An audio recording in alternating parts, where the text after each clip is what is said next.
ایک منحوس اور خوفناک ٹھیلا، ایک لرزہ خیز داستان۔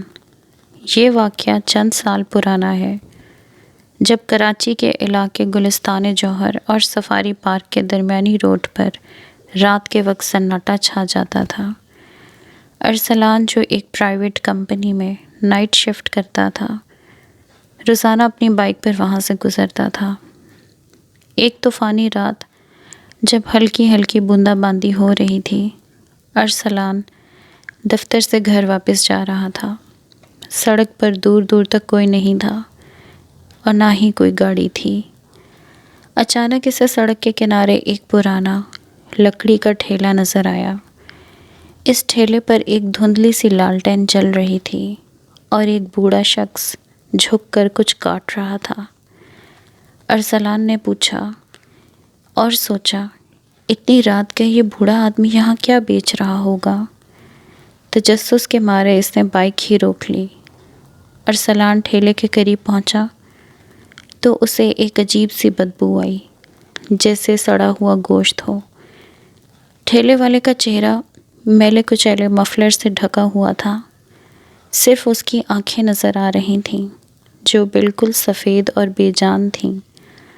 ارسلان نے پوچھا، چاچا کیا بیچ رہے ہو؟ بوڑھے نے کوئی جواب نہ دیا، بس اپنی لمبی کالی چھری سے ٹھیلے پر رکھی چیزوں کے ٹکڑے کرتا رہا۔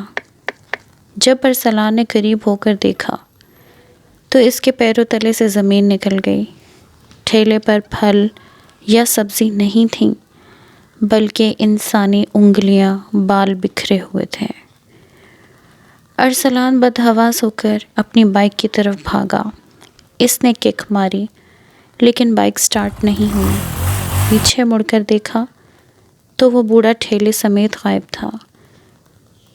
ابھی اس نے سکون کا سانس لیا ہی تھا کہ اسے اپنے کان کے پاس کسی بھاری سرد آواز سنائی دی۔ ارسلان نے جیسے ہی پیچھے مڑ کر دیکھا، وہی ٹھیلا اب سڑک کے بیچوں بیچ کھڑا تھا اور وہ بوڑھا اب قد میں 7 فٹ لمبا ہو چکا تھا۔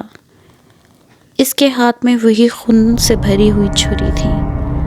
ارسلان نے ہمت اکٹھی کی اور بائک کو دھکا دے کے سٹارٹ کیا اور وہاں سے گولی کی رفتار سے بھاگ نکلا۔